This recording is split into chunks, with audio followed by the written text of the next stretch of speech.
Prandaj jam krenar sot në këtë përvjetor përballë të gjithëve ju. Qoftë përballë atyre që më besuan kur mora drejtimin e kësaj partie të madhe, qoftë përballë atyre që ishin në drejtën e tyre të mos më besonin, si njeriu në dur në krye të kësaj familje politike, dhe qoftë përballë atyre që kishin të drejtën e tyre të më luftonin si njerëz të së njëjtës familje. Jam krenar edhe përballë atyre që mungojnë sot, sepse nuk janë më mes nesh, ku duhet veçoj liderin historik të socialistëve Fatos Nanon.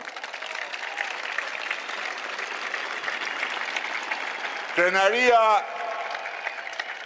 e shprehur publikisht, e të cilit për mua, si pasardhës i tij, pikërisht në vitet e fundit të jetës, fatkeqësisht shkurtër,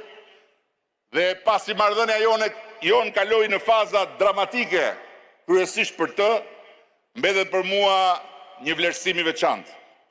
Ashtu sikundër sot nuk mund të harroj këtu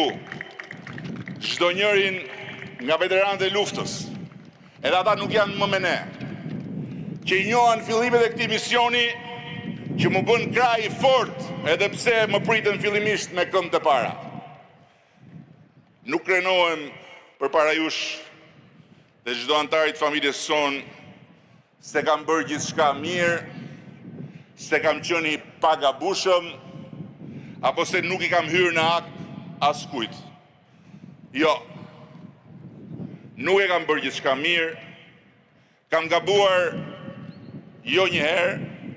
dhe edhe pse kur nuk kam dashur t'i hyj në akt askujt, ka shumë të ngjarë që ta kem bërë pa qëllim,